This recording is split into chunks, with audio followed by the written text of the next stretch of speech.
എല്ലാവർക്കും നമസ്കാരം. Legal metrology inspector എക്സാമിന് വേണ്ടി കെമിസ്ട്രിയുടെ മൊഡ്യൂൾ 8 പാർട്ട് 3 നാനോ മെറ്റീരിയൽസ് ആണ് നമ്മൾ ഡിസ്കസ് ചെയ്യാനായിട്ട് പോകുന്നത്.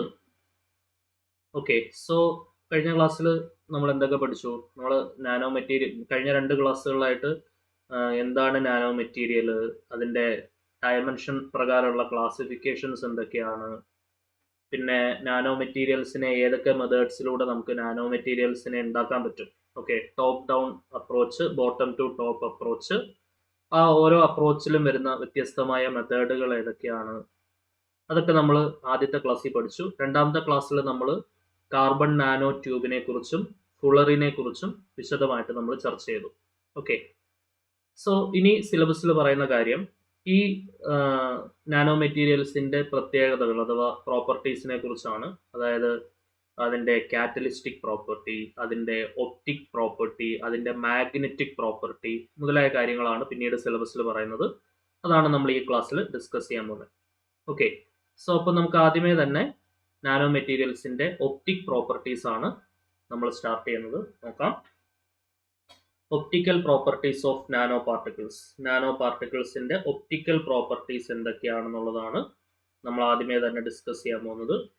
നോക്കിക്കേ, nano particle exhibit unique optical properties that differ significantly from bulk materials. Bulk മെറ്റീരിയൽസിൽ നിന്ന് വിഭിന്നമായിട്ട് വ്യത്യസ്തമായിട്ടുള്ള യുണീക്ക് ആയിട്ടുള്ള ഒരു ഒപ്റ്റിക്കൽ പ്രോപ്പർട്ടി ആര് കാണിക്കുന്നുണ്ട്? നാനോ പാർട്ടിക്കിൾസ് കാണിക്കുന്നുണ്ട്. അതിന് കാരണം എന്താണ്? അതിൻ്റെ extremely small size 1 to 100 nanometre നമുക്കറിയാം. ഇനി എന്താണ്? ദീസ് പ്രോപ്പർട്ടീസ് എറൈസ് ഫ്രം, വളരെ ഇമ്പോർട്ടൻ്റ് ആണ്, quantum confinement effect, surface effect and interactions with electromagnetic radiation. Quantum confinement effect ഒക്കെ എക്സ്ട്രീംലി ഇമ്പോർട്ടൻ്റ് ആണ്. നമുക്ക് ക്വസ്റ്റ്യൻ ചോദിക്കാൻ വളരെ സാധ്യതയുള്ള ഒരു ഏരിയ ആണ്. അത് നമുക്ക് വിശദമായിട്ട് ചർച്ച ചെയ്യാം.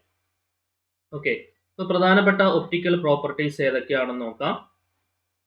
ഒന്നാമത്തെ പ്രോപ്പർട്ടിയാണ് സർഫസ് പ്ലാസ്മോൺ റെസണൻസ്, SPR എന്ന് പറയുന്നത്. എന്താണ്?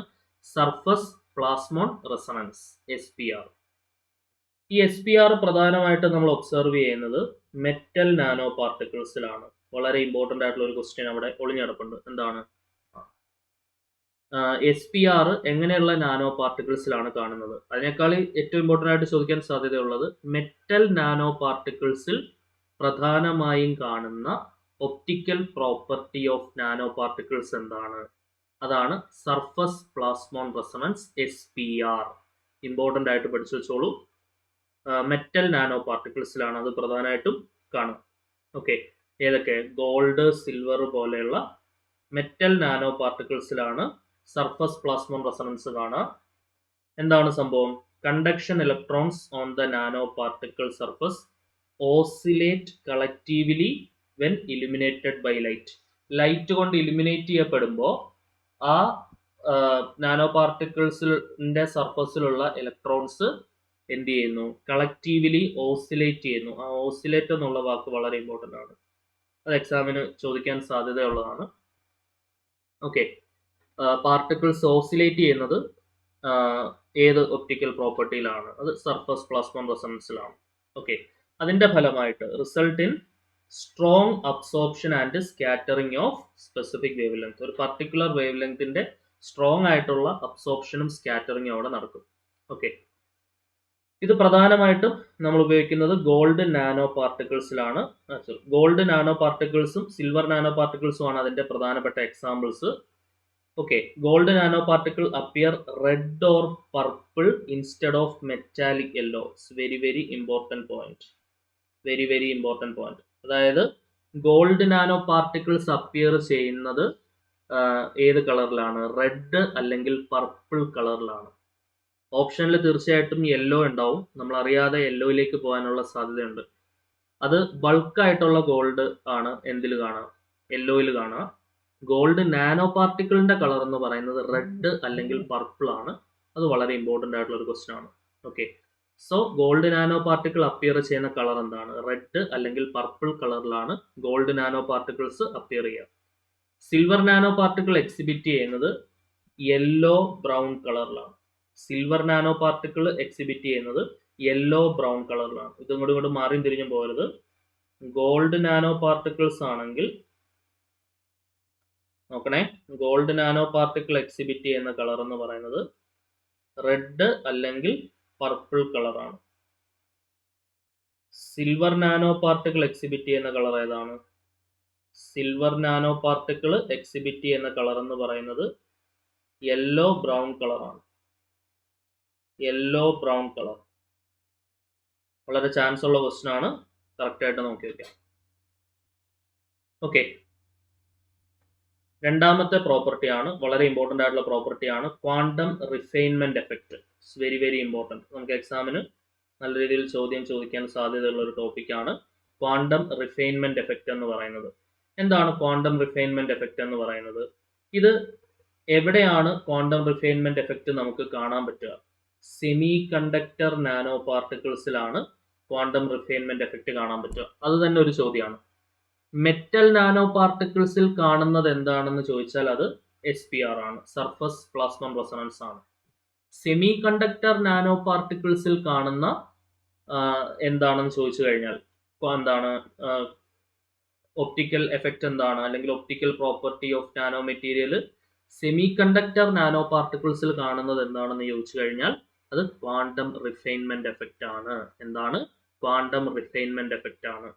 Okay, semi conductor nano particles ആയിട്ടുള്ള ക്വാണ്ടം ഡോട്ട്സിലാണ് ഇത് കാണുന്നത്. നോക്കുക, അസ് എ പാർട്ടിക്കിൾ സൈസ് വളരെ ഇമ്പോർട്ടൻ്റ് ആയിട്ട് നമ്മൾ പഠിച്ചു വെക്കേണ്ട ഒരു പോയിന്റ് ആണ്. ഇത് തന്നെ ക്വസ്റ്റ്യൻ ആയിട്ട് ചോദിക്കാൻ സാധ്യതയുണ്ട്. പാർട്ടിക്കിൾ സൈസ് ഡിക്രീസ് ചെയ്താൽ എനർജി ബാൻഡ് ഗ്യാപ്പ് ഇൻക്രീസ് ചെയ്യും. ആ എഫക്റ്റിനെ വിളിക്കുന്ന പേരാണ് quantum refinement effect. Okay, particle size decrease ചെയ്ത് കഴിഞ്ഞാൽ എനർജി ബാൻഡ് ഗ്യാപ്പ് കൂടും. എനർജി ബാൻഡ് ഗ്യാപ്പ് കൂടും. അതിനെ വിളിക്കുന്ന പേരാണ് ക്വാണ്ടം റിഫൈൻമെന്റ് എഫക്റ്റ്. ക്ലിയർ ആയിട്ട് പഠിച്ചു വെച്ചോളൂ. അപ്പം പാർട്ടിക്കിൾ സൈസ് ഡിക്രീസ് ചെയ്യുമ്പോൾ നാനോ പാർട്ടിക്കിൾസിന്റെ കേസിൽ ബാൻഡ് ഗ്യാപ്പിന് എന്ത് സംഭവിക്കുമെന്ന് ചോദിക്കാം. ഓപ്ഷൻസിൽ ഡിക്രീസസ്, ഇൻക്രീസസ്, റിമെയിൻസ് സെയിം, അങ്ങനെയൊക്കെ ഓപ്ഷൻസ് ഉണ്ടാവും. ഇൻക്രീസസ് എന്നുള്ളതാണ് ആൻസർ വരിക. പാർട്ടിക്കിൾ സൈസ് കുറയുമ്പോൾ എനർജി ബാൻഡ് ഗ്യാപ്പ് കൂടും. അതിനെയാണ് ക്വാണ്ടം റിഫൈൻമെന്റ് എഫക്റ്റ് എന്നുള്ള പേരിട്ട് വിളിക്കുന്നത്. Okay, smaller particles emit shorter wave length, അതായത് ഹയർ എനർജി ആയിരിക്കും. ഓക്കെ, നോക്കുക, ലാർജ് ക്വാണ്ടം ഡോട്ട്സ്, ഇതും ഇമ്പോർട്ടൻ്റ് ആണ്. Large quantum dots emit red light. Large quantum dots emit ചെയ്യുന്നത് റെഡ് ലൈറ്റ് ആണ്. സ്മോൾ ക്വാണ്ടം ഡോട്ട്സ് എമിറ്റ് ചെയ്യുന്നത് ബ്ലൂ ലൈറ്റ് ആണ്. Okay, അപ്പോൾ അതും ഇമ്പോർട്ടൻ്റ് ആയിട്ട് ഓർത്ത് വയ്ക്കുക. ലാർജ് ക്വാണ്ടം ഡോട്ട്സ് എമിറ്റ് ചെയ്യുന്നത് എന്താണ്? ലാർജ് ക്വാണ്ടം ഡോട്ട്സ് എമിറ്റ് ചെയ്യുന്നത് റെഡ് ലൈറ്റ് ആണ്. സ്മോൾ ക്വാണ്ടം ഡോട്ട്സ് എമിറ്റ് ചെയ്യുന്നത് എന്താണ്? സ്മോൾ ക്വാണ്ടം ഡോട്ട്സ് എമിറ്റ് ചെയ്യുന്നത് ബ്ലൂ ലൈറ്റ് ആണ്. ഈ ഒരു കമ്പാരിസൺ വളരെ ഇമ്പോർട്ടൻ്റ് ആണ്, നോക്കി വെക്കണേ.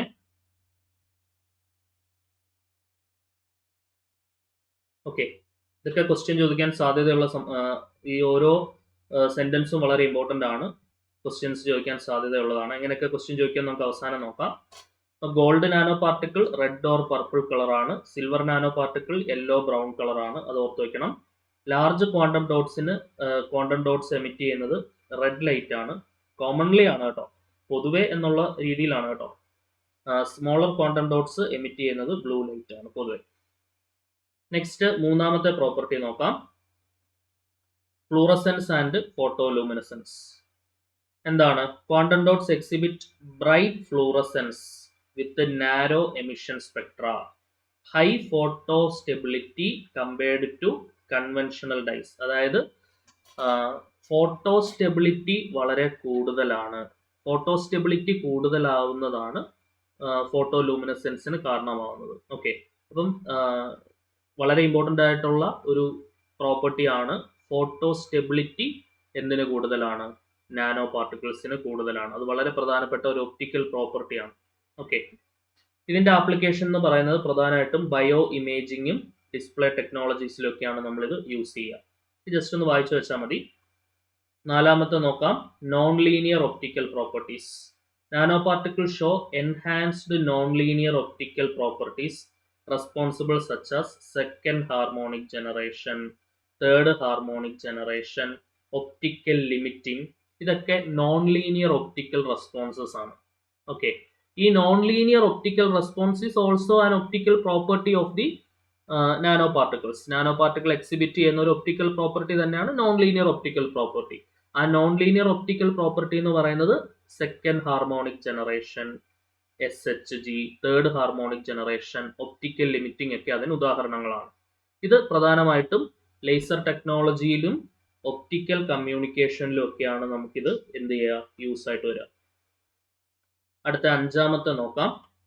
4 എണ്ണമാണ് നമുക്ക് പഠിക്കാനുള്ളത്. ഇനി ഒപ്റ്റിക്കൽ പ്രോപ്പർട്ടീസിനെ അഫക്റ്റ് ചെയ്യുന്ന ഫാക്ടേഴ്സ് എന്തൊക്കെയാണ്? ഇത് വളരെ ഇമ്പോർട്ടൻ്റ് ആണ്. Factors affecting optical properties. സൈസും അഫക്റ്റ് ചെയ്യും, ഷേപ്പ് അഫക്റ്റ് ചെയ്യും, കോമ്പോസിഷൻ അഫക്റ്റ് ചെയ്യും, മീഡിയം അഫക്റ്റ് ചെയ്യും, പാർട്ടിക്കിൾ അഗ്രിഗേഷൻ അഫക്റ്റ് ചെയ്യും. അതിനകത്ത് സൈസ്, ഷേപ്പ്, കോമ്പോസിഷൻ മസ്റ്റ് ആയിട്ട് നോക്കി വെക്കണം. അത് ഒരു പ്രാവശ്യം ക്വസ്റ്റ്യൻ ആയിട്ട് വന്നിട്ടുണ്ട്. Which of the following factor affect optical property of nano particles എന്നൊരു ക്വസ്റ്റ്യൻ തന്നിട്ട് ഓപ്ഷൻസിൽ size, shape, composition, all of above എന്നുള്ളൊരു ഓപ്ഷൻ ഉണ്ടായിരുന്നു. അപ്പം ഓൾ എബവ് എന്നുള്ളതായിരുന്നു ആൻസർ. സൈസും അഫക്റ്റ് ചെയ്യുന്നുണ്ട്, ഷേപ്പും അഫക്റ്റ് ചെയ്യുന്നുണ്ട്, കോമ്പോസിഷനും അഫക്റ്റ് ചെയ്യുന്നുണ്ട്. ഇത്രയാണ് പ്രധാനമായിട്ടും ഒപ്റ്റിക്കൽ പ്രോപ്പർട്ടീസ്. അതിൻ്റെ ആപ്ലിക്കേഷൻസ് നമുക്ക് നോക്കാം. മെഡിക്കൽ ഇമേജിംഗ് ഡയഗ്നോസിസിൽ ഉപയോഗിക്കുന്നുണ്ട്, biosensors, drug delivery tracking, solar cell, LED display screen, photo catalyst, optical data storage ഒക്കെ ഇതിൻ്റെ ആപ്ലിക്കേഷൻസ് ആണ്. നോക്കാം. ഒന്നാമത്തെ ചോദ്യം, the unique optical property of nano particle are mainly due to quantum confinement and surface effect. Quantum confinement and surface effects വളരെ important ആയിട്ട് നോക്കേണ്ട ഒരു പോയിന്റ് ആണത്. രണ്ടാമത്തെ ചോദ്യം, surface plasmon resonance is observed mainly in metal nano particles. Metal nano പാർട്ടിക്കിൾസിലാണ് നമ്മൾ പ്രധാനമായിട്ടും സർഫസ് പ്ലാസ്മോൺ റെസൊണൻസ് ഒബ്സർവ് ചെയ്യുന്നത്. പ്രധാനമായിട്ടും ഗോൾഡിലും സിൽവറിലുമാണ്. മൂന്നാമത്തെ ചോദ്യം, which metal nano particle show surface plasmon resonance? Gold and silver. ഗോൾഡും സിൽവറും ആണ് പ്രധാനമായിട്ടും സർഫസ് പ്ലാസ്മോൺ റെസൊണൻസ് കാണിക്കുന്നത്.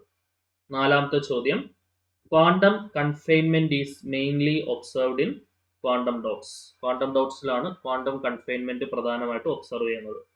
അഞ്ചാമത്തെ ചോദ്യം, as the size of semi conductor nano particle decreases the band gap increases. Semi conductor nano പാർട്ടിക്കിൾസിന്റെ സൈസ് കുറയുമ്പോൾ ആ സെമി കണ്ടക്ടർ നാനോ പാർട്ടിക്കിൾസിന്റെ ബാൻഡ് ഗ്യാപ്പ് കൂടും. ഓക്കെ. ആറാമത്തെ ചോദ്യം, small quantum dots generally emit blue light. Blue light ആണ് small quantum dots generally emit ചെയ്യുന്നത്. ശരിയല്ലേ? നമ്മൾ ആദ്യമേ പറഞ്ഞ ഒരു പോയിന്റ് ആണ്. Large quantum dots emit red light, small quantum dots emit blue light. Small quantum dots eliminate ചെയ്യുന്നത് എന്താണ്? ബ്ലൂ ലൈറ്റ് ആണ്. ശരിയാണല്ലോ? 4, 5, 6. ഏഴാമത്തെ ചോദ്യം, surface plasmon resonance is caused by oscillation of surface electrons. Surface ഇലക്ട്രോൺസിന്റെ ഓസിലേഷന്റെ ഫലമായിട്ടാണ് സർഫസ് പ്ലാസ്മോൺ റെസൊണൻസ് ഉണ്ടാകുന്നത്. നെക്സ്റ്റ്, എട്ടാമത്തെ ചോദ്യം നോക്കിക്കോളൂ. Gold nano particles commonly appear red or purple? Very very important question. ഈ ക്വസ്റ്റ്യൻ പ്രധാനപ്പെട്ട ക്വസ്റ്റ്യൻ ആണ്, മുൻപ് ചോദിച്ചിട്ടുള്ള ക്വസ്റ്റ്യൻ ആണ്. ഗോൾഡ് നാനോ പാർട്ടിക്കിൾസ് അപ്പിയർ ചെയ്യുന്നത് ഏത് കളറിലാണ്? ബൾക്ക് ഗോൾഡിലെ പോലെ യെല്ലോയിലാണെന്നുള്ളൊരു ഓപ്ഷനും ഉണ്ട്, അതിലേക്ക് പോരുത്. റെഡ് അല്ലെങ്കിൽ പർപ്പിൾ കളറിലാണ് ഗോൾഡ് നാനോ പാർട്ടിക്കിൾസ് അപ്പിയർ ചെയ്യുന്നത്. Gold nano particles commonly appear in red or purple colour. Okay. ഒൻപതാമത്തെ ചോദ്യം, which property allows nanoparticles to emit bright light? Photoluminescence. Photoluminescence. അടുത്തത് 10ാമത്തെ ചോദ്യം, which of the following is not an optical property of nanoparticles? Nano പാർട്ടിക്കിൾസിന്റെ optical property അല്ലാത്തത് എന്ത്? Surface plasmon resonance optical property ആണ്, photoluminescence optical property ആണ്, quantum confinement optical property ആണ്, super conductivity എന്തല്ല? Nano പാർട്ടിക്കിൾസിന്റെ ഒപ്റ്റിക്കൽ പ്രോപ്പർട്ടി അല്ല. Okay. Next 11ാമത്തെ ചോദ്യം, which of the following affect the optical property of nano particle? Nano പാർട്ടിക്കിളിന്റെ optical പ്രോപ്പർട്ടിയെ ഞാൻ നേരത്തെ പറഞ്ഞ ചോദ്യം, പാർട്ടിക്കിൾ സൈസ് അഫക്റ്റ് ചെയ്യുന്നുണ്ട്, പാർട്ടിക്കിൾ ഷേപ്പ് അഫക്റ്റ് ചെയ്യുന്നുണ്ട്, സറൗണ്ടിങ് മീഡിയം അഫക്റ്റ് ചെയ്യുന്നുണ്ട്, ഓൾ എബവ് എന്നുള്ളതാണ് നമ്മുടെ ആൻസർ അല്ലെ. ഓൾ എബവ് എന്നുള്ളതാണ് നമ്മുടെ കറക്റ്റ് ആൻസർ. ശരിയാണല്ലോ, പ്രശ്നമൊന്നുമില്ലല്ലോ. യെസ്. നെക്സ്റ്റ് 12ാമത്തെ ചോദ്യം. The optical property of nanoparticles are different from bulk materials primarily because of quantum confinement and high surface area to volume ratio. Option B ആണ് answer വരിക. Okay, ഇനി next magnetic properties of nano particles. Nano പാർട്ടിക്കിൾസിന്റെ magnetic properties ആണ് അടുത്ത നമ്മൾ നോക്കാൻ പോകുന്നത്. Magnetic properties of nano particles എന്ന് പറയുമ്പോൾ ശ്രദ്ധിച്ചിരിക്കുക, magnetic nano particles are the particles with sizes ranging from 1 to 100 nanometre. 1 മുതൽ 100 നാനോമീറ്റർ വരെയാണ് അതിന്റെ സൈസ് റേഞ്ച് ചെയ്യുന്നത്. That exhibit unique magnetic behaviour due to their small size and high surface area to volume ratio. അതിന്റെ ചെറിയ സൈസും high surface area to volume റേഷ്യോയുടെ ഫലമായിട്ട് അതിന് എന്ത് കാണിക്കാൻ സാധിക്കുന്നു? വ്യത്യസ്തമായ മാഗ്നറ്റിക് പ്രോപ്പർട്ടീസ് കാണിക്കാൻ സാധിക്കുന്നു. Their magnetic properties differ significantly from bulk magnetic materials. അതായത് നാനോ പാർട്ടിക്കിൾസിന്റെ മാഗ്നറ്റിക് പ്രോപ്പർട്ടീസ് എന്ന് പറയുന്നത് ബൾക്ക് മാഗ്നറ്റിക് മെറ്റീരിയൽസിന്റെ മാഗ്നറ്റിക് പ്രോപ്പർട്ടീസിൽ നിന്നും വിഭിന്നമാണ്. അഥവാ മാഗ്നറ്റിക് നാനോ പാർട്ടിക്കിൾസിന്റെ മാഗ്നറ്റിക് പ്രോപ്പർട്ടീസ് എന്ന് പറയുന്നത് ബൾക്ക് മാഗ്നറ്റിക് മെറ്റീരിയൽസിന്റെ മാഗ്നറ്റിക് പ്രോപ്പർട്ടീസിൽ നിന്നും വ്യത്യസ്തവും വിഭിന്നവുമാണ്. ക്ലിയർ ആയോ? നോക്കാം. അതിൽ ഏറ്റവും പ്രാധാന്യാർഹിതമായ പ്രോപ്പർട്ടി അല്ലെങ്കിൽ ഏറ്റവും കൂടുതൽ ഇമ്പോർട്ടൻസ് കൊടുത്ത് നമ്മൾ പഠിക്കേണ്ടതായിട്ടുള്ള പ്രോപ്പർട്ടി എന്ന് പറയുന്നത് സൂപ്പർ പരാമാഗ്നറ്റിസം എന്ന് പറയുന്ന പ്രോപ്പർട്ടിയാണ്. Super paramagnetism. So nano particles കാണിക്കുന്ന ഏറ്റവും പ്രാധാന്യാർഹിതമായ മാഗ്നറ്റിക് പ്രോപ്പർട്ടി ഏതെന്ന് ചോദിച്ചു കഴിഞ്ഞാൽ നിസ്സംശയം പറയാം അതെന്താണ്? സൂപ്പർ പരാമാഗ്നറ്റിസം ആണ്. The most important magnetic property of nanoparticles. നാനോപാർട്ടിക്കിൾസിന്റെ മാഗ്നറ്റിക് പ്രോപ്പർട്ടിയിൽ ഏറ്റവും ഇമ്പോർട്ടൻ്റ് ആയിട്ടുള്ള അല്ലെങ്കിൽ ഏറ്റവും പ്രധാനപ്പെട്ട മാഗ്നറ്റിക് പ്രോപ്പർട്ടി എന്താണ്? സൂപ്പർ പരാമാഗ്നറ്റിസം ആണ്. ഡയാമാഗ്നറ്റിക്കും പരാമാഗ്നറ്റിക്കും ഫെറോമാഗ്നറ്റിക്കും എന്താണെന്നുള്ളത് മാഗ്നറ്റിസം ഫിസിക്സിൽ നമുക്ക് പഠിക്കാനുണ്ട്. നോക്കുക, ഇതും second point is extremely important. എവിടെയാണ് എങ്ങനെയുള്ള പാർട്ടിക്കിൾസിലാണ്, എങ്ങനെയുള്ള നാനോ പാർട്ടിക്കിൾസിലാണ് ഈ സൂപ്പർ പരാമാഗ്നറ്റിസം നമുക്ക് ഒബ്സർവ് ചെയ്യാൻ പറ്റുക? Very small ferromagnetic or ferrimagnetic nano particles. Super paramagnetism is observed in very small ferromagnetic or ferrimagnetic nano particles. വളരെ ചെറിയ ഫെറോമാഗ്നറ്റിക് അല്ലെങ്കിൽ ഫെറി മാഗ്നറ്റിക് നാനോ പാർട്ടിക്കിൾസിലാണ് നമുക്ക് എന്ത് ഒബ്സർവ് ചെയ്യാൻ സാധിക്കുന്നത്? സൂപ്പർ പരാമാഗ്നറ്റിസം ഒബ്സർവ് ചെയ്യാൻ സാധിക്കുന്നത്. ആ രണ്ട് പോയിന്റ് എക്സ്ട്രീംലി ഇമ്പോർട്ടൻ്റ് ആണ്. ഇനി nano particle become magnetised in the presence of external magnetic field. Very very important point. അതായത് it does not show residual magnetism. It does not show എന്താണ്? എന്ത് കാണിക്കുന്നില്ല? റെസിഡ്യുവൽ മാഗ്നറ്റിസം കാണിക്കുന്നില്ല. എന്താണ് റെസിഡ്യുവൽ മാഗ്നറ്റിസം എന്ന് പറഞ്ഞാൽ? അതായത് ഒരു എക്സ്റ്റേണൽ മാഗ്നറ്റിക് ഫീൽഡ് റിമൂവ് ചെയ്താലും മാഗ്നറ്റൈസേഷൻ നിലനിർത്തുന്ന പ്രോപ്പർട്ടിയെ വിളിക്കുന്ന പേരാണ് റെസിഡ്യുവൽ മാഗ്നറ്റിസം. പക്ഷേ എന്താണ്, നാനോ പാർട്ടിക്കിൾസ് മാഗ്നറ്റൈസ് ചെയ്യുന്നത് ഒരു എക്സ്റ്റേണൽ മാഗ്നറ്റിക് ഫീൽഡിന്റെ പ്രസൻസിൽ മാത്രമാണ്. എക്സ്റ്റേണൽ മാഗ്നറ്റിക് ഫീൽഡ് റിമൂവ് ചെയ്ത് കഴിഞ്ഞാൽ എന്താണ്, മാഗ്നറ്റിക് നാനോ പാർട്ടിക്കിൾസിന്റെ മാഗ്നറ്റൈസേഷൻ നഷ്ടപ്പെട്ടു പോകും. ക്ലിയർ ആയിട്ട് മനസ്സിലാക്കി വെക്കണം. അതായത് residual magnetic behaviour magnetic nano പാർട്ടിക്കിൾസിനില്ല.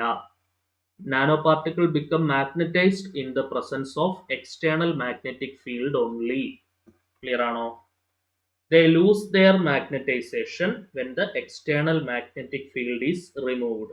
അതായത് എക്സ്റ്റേണൽ മാഗ്നറ്റിക് ഫീൽഡ് നമ്മൾ റിമൂവ് ചെയ്ത് കഴിഞ്ഞാൽ സൂപ്പർ പാരാമാഗ്നറ്റിക് പ്രോപ്പർട്ടി അതിന് നഷ്ടപ്പെട്ടു പോകുന്നു, അതായത് അതിന്റെ മാഗ്നറ്റിസം അതിന് നഷ്ടപ്പെട്ടു പോകുന്നു. This property prevent particle from sticking together permanently. Okay, ഇത് ക്ലിയർ ആയിട്ട് നോട്ട് ചെയ്ത് പഠിച്ചു വെക്കണം ഈ പ്രോപ്പർട്ടീസ്. രണ്ടാമത്തെ പ്രോപ്പർട്ടിയാണ്, നമുക്ക് സൂപ്പർ പാരാമാഗ്നറ്റിസത്തിന്റെ പോയിന്റ്സ് കറക്റ്റ് ആയിട്ട് നോക്കണം കേട്ടോ. Second one is single magnetic domain. അതിനെന്താണ്, ഒരൊറ്റ മാഗ്നറ്റിക് ഡൊമൈൻ ആണ് എന്തിനുള്ളത്, ബൾക്ക് മെറ്റീരിയൽസിനെ സംബന്ധിച്ചിടത്തോളം ഒന്നിലധികം, അതായത് കൂടുതൽ മാഗ്നറ്റിക് ഡൊമൈൻസ് ഉണ്ട്. ആരെ സംബന്ധിച്ചിടത്തോളം, ബൾക്ക് മെറ്റീരിയൽസിനെ സംബന്ധിച്ചിടത്തോളം bulk magnetic material contain many magnetic domains. Okay, പക്ഷേ സിംഗിൾ മാഗ്നറ്റിക് ഡൊമൈൻ ആണ് നാനോ മെറ്റീരിയൽസിനെ സംബന്ധിച്ചിടത്തോളം ഉണ്ടാവുക. when the particle size decreases below a critical value, particle size ഒരു ക്രിട്ടിക്കൽ വാല്യൂവിന് താഴെ ആയി കഴിഞ്ഞാൽ each nano particle behaves as a single magnetic domain. ഓരോ nano പാർട്ടിക്കിളും എങ്ങനെയായിരിക്കും ബിഹേവ് ചെയ്യുന്നത്, ഒരു സിംഗിൾ മാഗ്നറ്റിക് ഡൊമൈൻ ആയിട്ടായിരിക്കും ബിഹേവ് ചെയ്യുന്നത്. പാർട്ടിക്കിൾ സൈസ് കുറച്ച്, ഒരു ക്രിട്ടിക്കൽ വാല്യൂവിനേക്കാൾ കുറച്ച് കഴിഞ്ഞാൽ ഓരോ നാനോ പാർട്ടിക്കിളും ബിഹേവ് ചെയ്യുന്നത് ഒരു സിംഗിൾ മാഗ്നറ്റിക് ഡൊമൈൻ ആയിട്ടായിരിക്കും. അത് എൻഹാൻസ്ഡ് ആയിട്ടുള്ള മാഗ്നറ്റിക് റെസ്പോൺസിന് കാരണമാകുന്നു. ഇപ്പോൾ സിംഗിൾ മാഗ്നറ്റിക് ഡൊമൈൻ ആണ് ഉണ്ടാവുക ഒരു പർട്ടിക്കുലർ ക്രിട്ടിക്കൽ വാല്യൂവിന് താഴെ. സൈസിന്റെ കാര്യമാണ് കേട്ടോ, സൈസ് ഒരു ക്രിട്ടിക്കൽ വാല്യൂവിന് താഴെ പോകുമ്പോൾ. ഓക്കെ, നെക്സ്റ്റ് മൂന്നാമത്തത് ഹൈ മാഗ്നറ്റിക് സസെപ്റ്റിബിലിറ്റി. സസെപ്റ്റിബിലിറ്റി എന്താണെന്നൊക്കെ ഉള്ളത് നമ്മൾ മാഗ്നറ്റിസത്തിൽ പഠിക്കാനുണ്ട്, നമ്മൾ ഓൾറെഡി പഠിച്ചു കഴിഞ്ഞ കാര്യമാണത്. Magnetic nano particles respond quickly to an external magnetic field. അതായത് വളരെ ക്വിക്കായിട്ട് എക്സ്റ്റേണൽ മാഗ്നറ്റിക് ഫീൽഡിനോട് റെസ്പോണ്ട് ചെയ്യും മാഗ്നറ്റിക് നാനോ പാർട്ടിക്കിൾസ്. പക്ഷേ ഈ എക്സ്റ്റേണൽ മാഗ്നറ്റിക് ഫീൽഡ് റിമൂവ് ചെയ്ത് കഴിഞ്ഞാൽ അതിന്റെ മാഗ്നറ്റൈസേഷൻ നഷ്ടപ്പെടുകയും ചെയ്യും. ഓക്കെ, അതുകൊണ്ട് ഈസി ആയിട്ട് ഇതിനെ മാഗ്നറ്റ്സ് ഉപയോഗിച്ച് മാനിപ്പുലേറ്റ് ചെയ്യാനായിട്ട് പറ്റും. ഓക്കെ, ഇതിന്റെ ആപ്ലിക്കേഷൻസ് എന്തൊക്കെയാണ്, magnetic resonance imaging, contrast agents ആയിട്ട് ഇത് ഉപയോഗിക്കുന്നുണ്ട്, targeted drug delivery, cancer treatment. Okay, hyperthermia എന്ന് പറയുന്ന, മാഗ്നറ്റിക് ഹൈപ്പർ തെർമിയ എന്ന് പറയുന്ന ഒരു അവസ്ഥയ്ക്കാണ് ഇത് ട്രീറ്റ്മെന്റ് ആയിട്ട് ഉപയോഗിക്കുക. Next magnetic data storage, bio സെൻസറുകൾ ഉപയോഗിക്കുന്നുണ്ട്, water purification, magnetic separation of മെറ്റീരിയൽസിലൊക്കെ ഈ ഒരു മാഗ്നറ്റിക് പ്രോപ്പർട്ടി ഉപയോഗിക്കുന്നുണ്ട്. ഇനി മാഗ്നറ്റിക് പ്രോപ്പർട്ടിയിൽ നിന്ന് ചോദിക്കാൻ സാധ്യതയുള്ള ചോദ്യങ്ങൾക്ക് മുൻപായിട്ട് അഡ്വാൻറ്റേജസും കൂടെ ഒന്ന് എഴുതി വെച്ചോളൂ.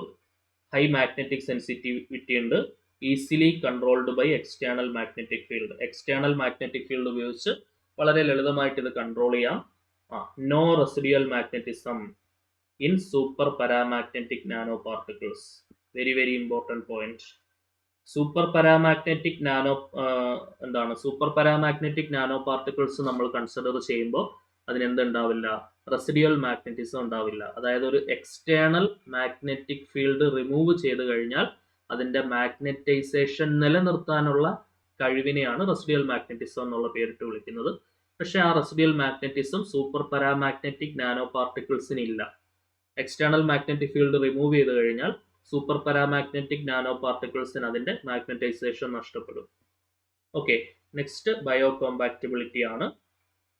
എന്താണ്, അയൺ ഓക്സൈഡ് നാനോ പാർട്ടിക്കിൾസ് ഒക്കെയാണ് കൂടുതൽ ബയോ കോമ്പാക്റ്റബിൾ ആയിട്ടുള്ളത്. ഓക്കെ, ഒന്നാമത്തെ ചോദ്യം നോക്കിക്കോളൂ. The most important magnetic property of nanoparticle is superparamagnetism. Okay, diamagnetism അല്ല, ferromagnetism അല്ല, anti-ferromagnetism അല്ല, it is superparamagnetism. എന്താണ്, നാനോ പാർട്ടിക്കിൾസിന്റെ മാഗ്നറ്റിക് പ്രോപ്പർട്ടീസിൽ ഏറ്റവും പ്രാധാന്യാർഹിതമായ മാഗ്നറ്റിക് പ്രോപ്പർട്ടി എന്താണ്, അത് സൂപ്പർ പാരാമാഗ്നറ്റിസം ആണ്. രണ്ടാമത്തെ ചോദ്യം നോക്കിക്കോളൂ. Super paramagnetism is observed in bulk magnetic material, very small ferromagnetic or ferrimagnetic material. വളരെ ചെറിയ ഫെറോമാഗ്നറ്റിക് അല്ലെങ്കിൽ ഫെറിമാഗ്നറ്റിക് നാനോ പാർട്ടിക്കിൾസിലാണ് സൂപ്പർ പാരാമാഗ്നറ്റിസം ഒബ്സർവ് ചെയ്യുന്നത്. ഓൾറെഡി നമ്മൾ പഠിച്ച പോയിന്റ് ആണ്. മൂന്നാമത്തെ ചോദ്യം, magnetic nano particle become magnetised in the presence of an external magnetic field. ഒരു എക്സ്റ്റേണൽ മാഗ്നറ്റിക് ഫീൽഡിന്റെ പ്രസൻസിൽ മാത്രമേ അത് മാഗ്നറ്റൈസ് ചെയ്യുന്നുള്ളൂ. നാലാമത്തെ ചോദ്യം, in super paramagnetic nano particle magnetisation remains permanent അല്ല, ഇൻക്രീസസ് കണ്ടിന്യൂസ്ലി അല്ല, become zero in a magnetic field അല്ല, disappears after removing the magnetic field. Okay, അതായത് no residual magnetism. No residual magnetism. Okay, no residual magnetism ഓർമ്മയിൽ ഉണ്ടാവണം, വളരെ important ആണ്. Okay, 5ാമത്തെ ചോദ്യം നോക്കിക്കോളൂ. Which of the following is a commonly used magnetic nano particle? അത് എന്താണ്, മാഗ്നറ്റൈറ്റ് ആണ് കേട്ടോ. മാഗ്നറ്റൈറ്റ് ആണ് commonly used magnetic nano particle, Fe3O4. Fe3O4 is the most commonly used magnetic nanoparticle. അതായത് മാഗ്നറ്റൈറ്റ് ആണ് most. Fe3O4 magnetite is the most commonly used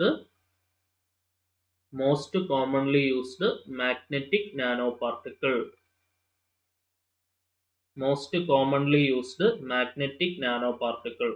ഏറ്റവും common ആയിട്ട് ഉപയോഗിക്കുന്ന മാഗ്നറ്റിക് നാനോ പാർട്ടിക്കിൾ ഏത് എന്ന ചോദ്യത്തിന് ഉത്തരവാണ് മാഗ്നറ്റൈറ്റ്. Fe3O4 ആണ് ആൻസർ വരെ. ഓക്കെ, നെക്സ്റ്റ് 6ാമത്തെ ചോദ്യം. Magnetic nano particles are widely used as magnetic resonance imaging contrast agents. Next 7ാമത്തെ ചോദ്യം. Which of the following exhibit super paramagnetism? എന്താണ്? Iron oxide nano particles. Iron oxide nano particles ആണ് super paramagnetism exhibit ചെയ്യുന്നുണ്ടാവുക. നേരത്തെ ഒരു example നേരത്തെ പറഞ്ഞ Fe3O4 super paramagnetic nano particle ആണ്. ഓക്കെ, അതൊരു അയൺ ഓക്സൈഡ് നാനോ പാർട്ടിക്കിൾ അല്ലേ മാഗ്നറ്റൈറ്റ് എന്ന് പറയുന്നത്. സോ 8ാമത്തെ ചോദ്യം നോക്കിക്കോളൂ. വിച്ച് സ്റ്റേറ്റ്മെന്റ് ഈസ് കറക്റ്റ് എന്നുള്ളതാണ് ചോദ്യം. Bulk materials show super paramagnetism അല്ല. Super paramagnetism occurs only in very small magnetic nano particles. ശരിയാണ്, വളരെ ചെറിയ മാഗ്നറ്റിക് നാനോ പാർട്ടിക്കിൾസിലാണ് സൂപ്പർ പാരാമാഗ്നറ്റിസം ഒബ്സർവ് ചെയ്യപ്പെടുന്നത്. Gold nano particles are strongly magnetic അല്ല. Super paramagnetic particles retain permanent magnetisation ഇല്ല. കാരണം external magnetic field remove ചെയ്താൽ അതിന്റെ സൂപ്പർ പാരാമാഗ്നറ്റിക് പ്രോപ്പർട്ടി നഷ്ടപ്പെടും. 9ാമത്തെ ചോദ്യം.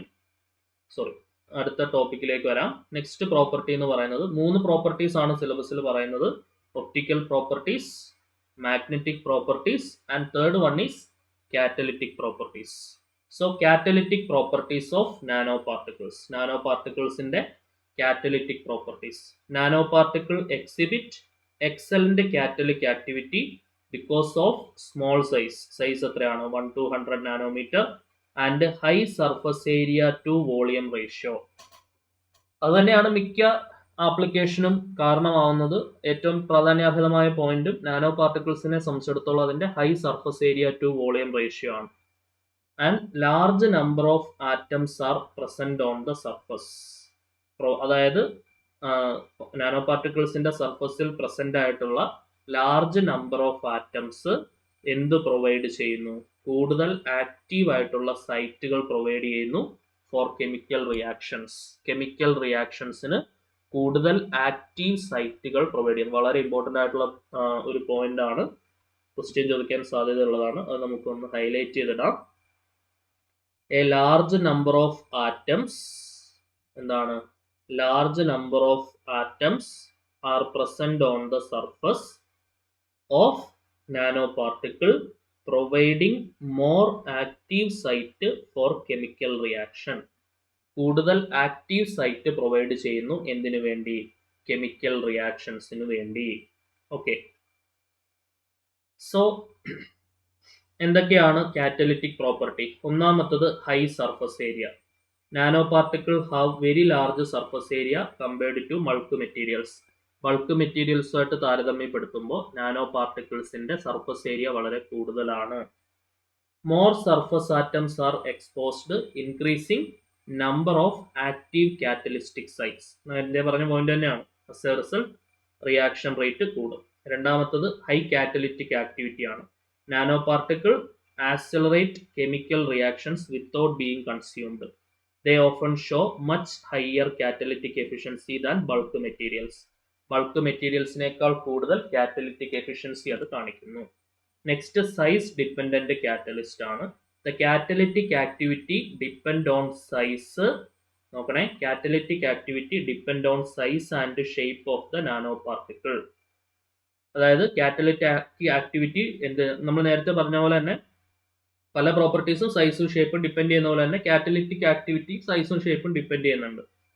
Okay, smaller particles generally have greater catalytic activity. ചെറിയ പാർട്ടിക്കിൾസിനാണ് കൂടുതൽ കാറ്റലിറ്റിക് ആക്ടിവിറ്റി ഉള്ളത്. Because they expose more active sites. കാരണം അതിന് എന്തുണ്ടാവും? കൂടുതൽ ആക്റ്റീവ് സൈറ്റുകൾ ഉണ്ടാവും. ഓക്കെ, നെക്സ്റ്റ് നാലാമത്തത് ഹൈ സെലക്ടിവിറ്റി ആണ്. Nano particle can selectively catalyse specific reactions. Very very important point. അതായത് സർട്ടൻ റിയാക്ഷൻസിനെ സെലക്റ്റീവ്ലി കാറ്റലൈസ് ചെയ്യാനുള്ള കഴിവ് നാനോ പാർട്ടിക്കിൾസിനുണ്ട്. Leading to higher product yield and fewer unwanted by products. Product yield കൂട്ടാനും ആവശ്യമില്ലാത്ത by products കുറയ്ക്കാനും high selectivity property കാരണം സാധിക്കുന്നുണ്ട്. So high selectivity is one of the most important catalytic property of nano particles. Next easy recovery and reusability. വളരെ പെട്ടെന്ന് many nanoparticles, especially magnetic nanoparticles like Fe3O4, can easily separated from reaction mixtures and എന്താണ് reused. Clear ആണെന്ന് വിചാരിക്കുന്നു. ഇതാണ് catalytic properties എന്ന് പറയുന്നത്. ഇതിന്റെ examples: platinum. Platinum നമ്മൾ ഉപയോഗിക്കുന്നത് it is used as a automobile catalytic converter. നോക്കണേ, വളരെ ഇമ്പോർട്ടൻ്റ് ആയിട്ടുള്ള പോയിന്റ് ആണ്. Platinum PT is used in automobile catalytic converters and fuel cell. Automobile catalytic കൺവേർട്ടറിൽ ഉപയോഗിക്കുന്ന നാനോ മെറ്റീരിയൽ ഏതാണ്? പ്ലാറ്റിനം, PT ആണ്. Next palladium. പലേഡിയം എന്ന് പറയുന്നത് hydrogenation and carbon carbon coupling റിയാക്ഷൻസിന് വേണ്ടി ഉപയോഗിക്കുന്നതാണ് എന്ത്? Palladium. Hydrogenation and carbon carbon coupling reaction. Next gold. Active catalyst for oxidation reaction. Oxidation റിയാക്ഷനിലെ ആക്റ്റീവ് കാറ്റലിസ്റ്റ് ആണ്. Next silver, used in anti bacterial and oxidation reaction. Next titanium dioxide, used as a photo catalyst for എൻവയോൺമെന്റൽ purification. അത് വളരെ important ആണ്. It's very very important. Titanium dioxide നമ്മൾ first ക്ലാസ്സിലെ ഒന്ന് point out ചെയ്ത ആളാണ്. Titanium dioxide TiO2 used as a photo catalyst for എൻവയോൺമെന്റൽ പ്യൂരിഫിക്കേഷൻ. എൻവയോൺമെന്റൽ പ്യൂരിഫിക്കേഷന് ഫോട്ടോ കാറ്റലിസ്റ്റ് ആയിട്ട് ഉപയോഗിക്കുന്നത് എന്താണ്? ടൈറ്റാനിയം ഡയോക്സൈഡ് ആണ്. ക്രിസ്റ്റൽ ക്ലിയർ ആയിട്ട് പഠിച്ചു വെച്ചോണം, ചോദിക്കാൻ വളരെ സാധ്യതയുള്ള ഒരു ചോദ്യം. Titanium dioxide is used as a photo catalyst for എൻവയോൺമെന്റൽ പ്യൂരിഫിക്കേഷൻ. എൻവയോൺമെന്റൽ പ്യൂരിഫിക്കേഷന്റെ സമയത്ത് ഫോട്ടോ കാറ്റലിസ്റ്റ് ആയിട്ട് ഉപയോഗിക്കുന്നത് എന്താണ്? ടൈറ്റാനിയം ഡയോക്സൈഡ് ആണ്. Okay, next zinc dioxide, zinc oxide ZnO, used as a photo catalyst and pollutant degeneration. Pollutant degradation. Okay, photo catalyst ആയിട്ടും pollutant ഡീഗ്രഡേഷനും സിങ്ക് ഓക്സൈഡ് നമ്മൾ ഉപയോഗിക്കുന്നുണ്ട്. ഇത് ജസ്റ്റ് ഒന്ന് വായിച്ചു വെക്കുക, പ്രധാനപ്പെട്ടതൊക്കെ ഒന്ന് നോട്ട് ചെയ്ത് പഠിക്കുക. ഓട്ടോമൊബൈൽ കാറ്റലിറ്റിക് കൺവേർട്ടറിൽ ഉപയോഗിക്കുന്നത് പ്ലാറ്റിനം ആണ്. ഹൈഡ്രോജനേഷനോ അല്ലെങ്കിൽ കാർബൺ കാർബൺ കപ്ലിംഗ് റിയാക്ഷനോ ഉപയോഗിക്കുന്നത് പലേഡിയം ആണ്. ഫോട്ടോ കാറ്റലിസ്റ്റ് ഫോർ എൻവയോൺമെന്റൽ പ്യൂരിഫിക്കേഷന് വേണ്ടി ഉപയോഗിക്കുന്നത് ടൈറ്റാനിയം ഡയോക്സൈഡ് ആണ്. ഈ മൂന്നെണ്ണമാണ് പ്രധാനമായിട്ടും, ഞാൻ ഈ ടിക്ക് ചെയ്ത ഈ മൂന്നെണ്ണമാണ് ചോദിക്കാൻ പ്രധാനമായിട്ടും സാധ്യതയുള്ളത്. ഇതിലെ പ്ലാറ്റിനമോ അല്ലെങ്കിൽ പലേഡിയമോ അല്ലെങ്കിൽ ടൈറ്റാനിയം ഡയോക്സൈഡോ അതിലേതെങ്കിലും ഒരെണ്ണം ചോദിക്കാൻ നല്ല സാധ്യതയുണ്ട്. ഓട്ടോമൊബൈൽ കാറ്റലിറ്റിക് കൺവേർട്ടറിൽ നമ്മൾ ഉപയോഗിക്കുന്നത് പ്ലാറ്റിനം. ഹൈഡ്രോജനേഷനോ അല്ലെങ്കിൽ കാർബൺ കാർബൺ കപ്ലിംഗ് റിയാക്ഷനോ വേണ്ടി നമ്മൾ ഉപയോഗിക്കുന്നത് പലേഡിയം. ടൈറ്റാനിയം ഡയോക്സൈഡ് ഉപയോഗിക്കുന്നത് ഫോട്ടോ കാറ്റലിസ്റ്റ് ഫോർ എൻവയോൺമെന്റൽ പ്യൂരിഫിക്കേഷൻ. ഓക്കെ, അഡ്വാൻറ്റേജസ് എന്താണ്? High catalytic efficiency, faster reaction rate, low energy consumption, high selectivity, reusable catalyst, reduced എൻവയോൺമെന്റൽ പൊല്യൂഷൻ. ഇതൊക്കെയാണ് ഇതിന്റെ അഡ്വാൻറ്റേജസ്. ഒന്നാമത്തെ ചോദ്യം നോക്കിക്കോളൂ. The high catalytic activity of nanoparticle is mainly due to high surface area to volume ratio. രണ്ടാമത്തെ ചോദ്യം, nanoparticle act as a catalyst. മൂന്നാമത്തെ ചോദ്യം, which nanoparticle is widely used in automobile catalytic converter? Platinum. Platinum ആണ് automobile catalytic കൺവെർട്ടറിൽ ഉപയോഗിക്കുന്നത്. Okay, next നാലാമത്തെ ചോദ്യം, which photocatalyst is commonly used for environmental purification? Titanium dioxide. എൻവയോൺമെന്റൽ പ്യൂരിഫിക്കേഷന് വേണ്ടി ഉപയോഗിക്കുന്ന ഫോട്ടോ കാറ്റലിസ്റ്റ് എന്താണ്? Titanium dioxide ആണ്. നെക്സ്റ്റ് അഞ്ചാമത്തെ ചോദ്യം, which metal nano particle is commonly used in hydrogenation reaction? Carbon carbon bonding എന്താണ് നോക്കിക്കേ, കാർബൺ കാർബൺ കപ്ലിംഗ് റിയാക്ഷൻ ആണെങ്കിലും hydrogenation reaction ആണെങ്കിലും നമ്മൾ ഉപയോഗിക്കുന്നത് പലേഡിയം ആണ്. ശരിയല്ലേ? കാർബൺ കാർബൺ കപ്ലിംഗ് റിയാക്ഷൻ ആണെങ്കിലും ഹൈഡ്രോജനേഷൻ റിയാക്ഷൻ ആണെങ്കിലും നമ്മൾ ഉപയോഗിക്കുന്നത് പലേഡിയം ആണ്. ഓപ്ഷൻ എ ആണ് ആൻസർ വരിക. ആറാമത്തെ ചോദ്യം, nanoparticle increase the rate of chemical reaction by എന്താണ്? Providing increasing the activation energy അല്ല, providing more active surface sites. കൂടുതൽ ആക്റ്റീവ് ആയിട്ടുള്ള സർഫസ് സൈറ്റുകൾ പ്രൊവൈഡ് ചെയ്തുകൊണ്ടാണ് അതിൻ്റെ കാറ്റലിറ്റിക് പ്രോപ്പർട്ടി അല്ലെങ്കിൽ കെമിക്കൽ റിയാക്ഷൻ്റെ റേറ്റ് അത് കൂട്ടുന്നത്. ഓക്കെ, സോ ഇത്രയും ക്വസ്റ്റ്യൻസ് ആയിരുന്നു നമുക്ക് ഈ ക്ലാസ്സിൽ ഡിസ്കസ് ചെയ്യാനുണ്ടായിരുന്നത്. അപ്പം നമ്മുടെ നാനോ പാർട്ടിക്കിൾസിനെ കുറിച്ചുള്ള മൊഡ്യൂളിൽ പരാമർശിച്ചിട്ടുള്ള കാര്യങ്ങളെല്ലാം തന്നെ നമ്മൾ ഡിസ്കസ് ചെയ്തിട്ടുണ്ട്. ഓക്കെ, സോ ഇത്രയും കാര്യങ്ങളായിരുന്നു നമുക്ക് ഈ ഒരു മൊഡ്യൂളിൽ നിന്ന് പഠിക്കാനുണ്ടായിരുന്നത്. യെസ്, സോ ഇതിൻ്റെ നെക്സ്റ്റ് ടോപ്പിക്കുമായിട്ട് നമുക്ക് സിലബസ് പ്രകാരമുള്ള അടുത്ത ടോപ്പിക്കുമായിട്ട് നമുക്ക് അടുത്ത ക്ലാസ്സിൽ കാണാം. Until then, tata, bye bye, see you.